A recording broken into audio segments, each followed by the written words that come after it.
Bom dia.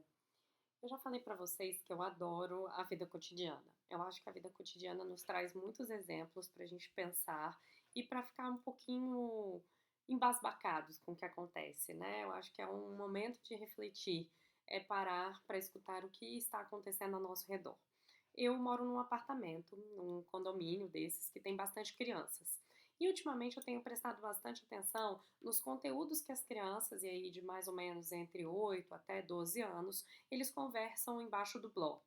E também tem aparecido algumas coisas bem interessantes que são pichações, pequenas pichações nos halls dos das escadas, né? Tanto nos elevadores quanto nas escadas. Essas crianças e adolescentes, imagino, escrevem com caneta, com canetinha, algumas coisas relacionadas aos seus amigos, à sua vivência cotidiana. A maior parte desses escritos, no entanto, e de algumas conversas dessas crianças, se referem à sexualidade. Ou seja, se referem a algo que a gente diria do exercício sexual, mas principalmente se referem àquilo que a gente estava chamando do controle dos outros colegas, né? E aí são muitos meninos, há meninas, mas também tem muitos meninos, e eles são bem eufóricos no dia a dia. Ultimamente eu tenho passado e tenho tentado reparar quais são os escritos nas paredes das escadas. Algumas delas, ou muitas delas, se referem às meninas, fulana, do apartamento 102B, como você é bonita, mas a maior parte é fulano, você dá o cu, fulano, quero te comer, fulano, você é bichinha, fulano, você é viado, fulano, cento e tantos, qual prédio, é, você dá a bunda. Essas são palavras reais, palavras que estão lá. Eu não quis tirar foto para não expor também. Alguns têm assinaturas, enfim. Eu não quis expor muito os meus pares ali do meu prédio, afinal de contas são crianças. Mas por que eu quis trazer isso para o cotidiano de vocês? Muitas vezes nós tomamos essas atitudes de crianças como brincadeiras. E elas são de fato brincadeiras, mas o efeito pedagógico é uma construção do masculino e uma construção do feminino, a partir de narrativas, a partir de anedotas, de chacotas que se referem ao exercício da sexualidade. Como nós conversamos na aula passada, tudo aquilo que é soft, ou seja, tudo aquilo que é leve, que é delicado e que toca no feminino, tem que ser rechaçado para a construção desse modelo masculino hegemônico.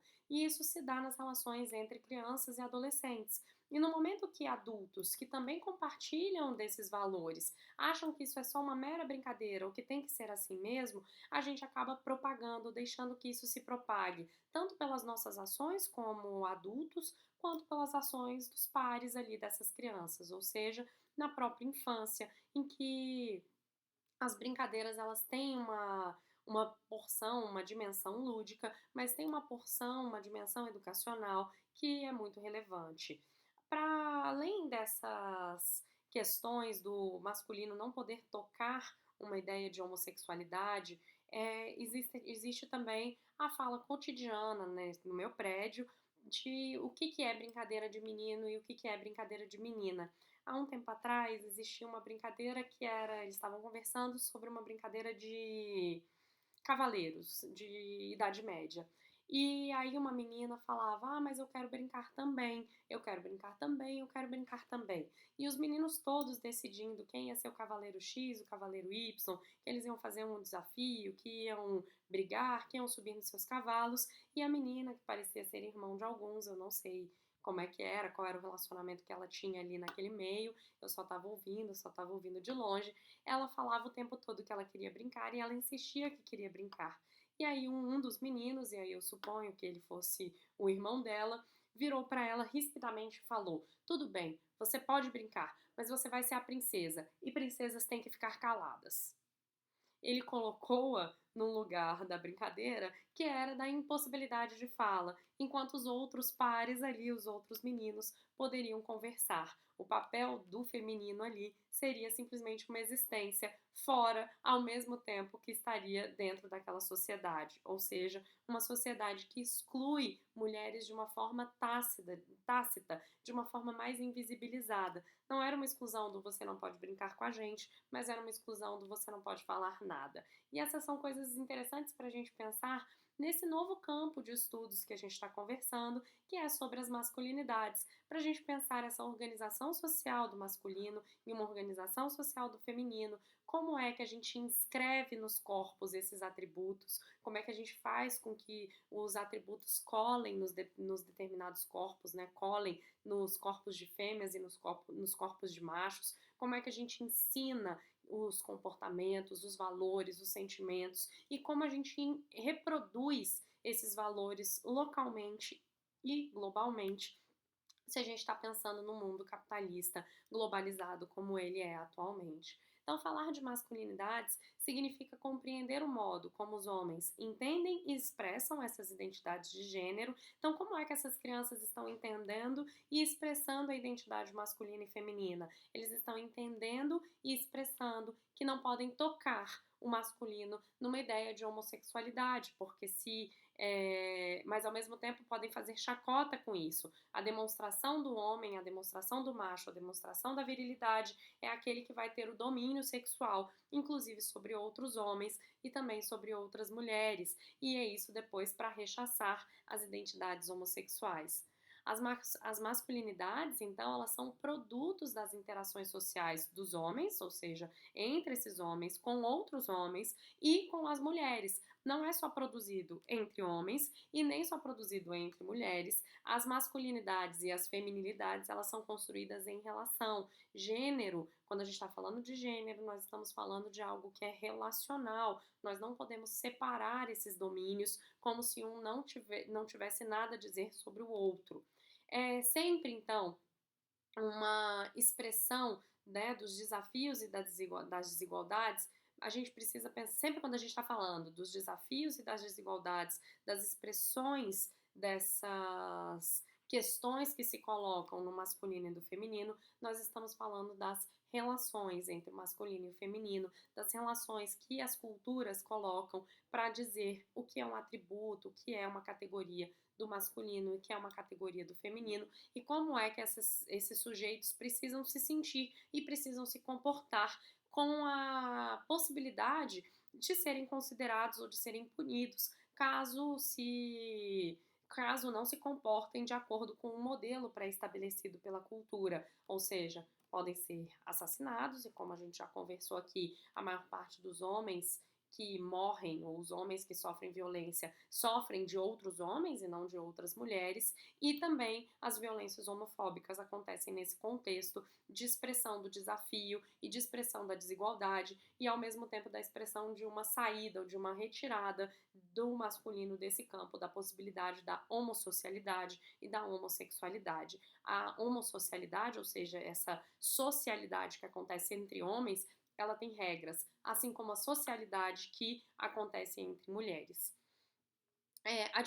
Existe uma dimensão institucional das masculinidades, ou seja, essas masculinidades elas são construídas por relações e por dispositivos institucionais, por dispositivos de poder, por aquilo que faz com que esses homens possam tomar decisões como homens, ou que as pessoas possam aprender por meio das instituições como agir. Que instituições são essas? A família, a igreja, o próprio Estado, e a gente tem conversado sobre isso ao longo de todo esse módulo sobre relações de gênero. Então, existe uma dimensão institucional das feminilidades e das masculinidades. Então, as masculinidades, elas são múltiplas, não existe só uma masculinidade, ou seja, existe um modelo ideal de masculinidade, mas nós nos construímos a partir destes modelos ideais. Nós não construímos-nos, não somos todos esse modelo masculino ideal. Elas são múltiplas, mas, como eu falei, são hierarquizadas. A masculinidade não é uma entidade fixa, encarnada no corpo ou nos traços das personalidades dos indivíduos. As masculinidades são configurações de práticas realizadas na ação social, ou seja, no cotidiano, e dessa forma podem se diferenciar de acordo com as relações de gênero em um cenário social particular. Então, os homens vão se relacionar com outros homens, por exemplo, de uma forma do bar, e vão se relacionar com homens nas suas casas de forma diferencialmente. O cenário social é importante para pensar as dimensões que nós expressamos dessas masculinidades e feminilidades. Quem é realmente um homem hegemonicamente masculino? É o John Wayne ou o Leonardo DiCaprio? O Mike Tyson ou o Pelé? Todos eles têm algumas características que nós consideraríamos do masculino hegemônico, correto? Mas quem é a expressão sempre disso? Nenhum deles. Porque eles são modelos, inclusive, ideais. Ou talvez, em diferentes momentos, todos eles, ou seja, todos eles seriam a expressão de uma masculinidade hegemônica. O melhor na luta, o melhor no esporte, no futebol, o melhor no faroeste, o melhor como aquele que é um ator contemporâneo e que ganha bastante dinheiro. Então, em alguns momentos, alguns deles, em outros momentos, todos eles. E também sobre quem na realidade a gente pode pôr, né? Como é que a gente pode pôr em prática e pode pôr em ação práticas que são hegemônicas e não necessariamente que nós nos construímos hegemonicamente e nos mantemos nessa posição hegemônica o tempo todo. Essa é uma das questões que a gente vai estar discutindo quando a gente está falando de masculinidades e principalmente dessa masculinidade hegemônica. Essa masculinidade hegemônica, como a gente tem conversado, ela é um modelo, um tipo ideal que podem ser construídas de forma que não correspondam verdadeiramente à vida de nenhum homem na realidade. Esses modelos expressam em vários sentidos alguns ideais que temos como sociedade, algumas fantasias que construímos no nosso íntimo, na nossa psique e que se referem a desejos que são muito difundidos, que estão no nosso imaginário social, mas que não correspondem verdadeiramente talvez a ninguém.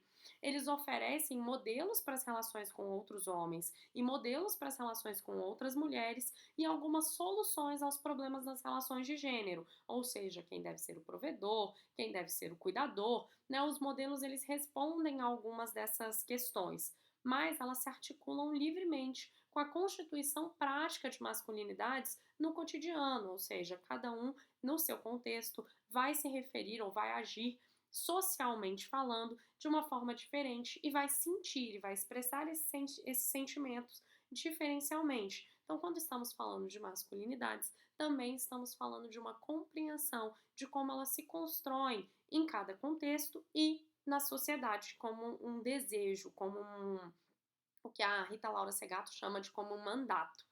Na medida em que a gente está fazendo isso, a gente pode contribuir ou não para a hegemonia desta ordem de gênero, que, como a gente viu, ela é desigual e ela gera problemas tanto para o feminino quanto para o masculino, tanto para homens, que são as vítimas preferenciais de violências, como para mulheres, que são as vítimas preferenciais de violências dentro das suas casas e violências cometidas por homens. Então, olha do que a gente está falando. Os homens, em geral, cometem violências contra homens e também cometem violências contra mulheres. E nós temos vários desafios para lidar aí com essas fantasias que construímos do masculino hegemônico, viril, provedor, que a gente tem conversado até aqui.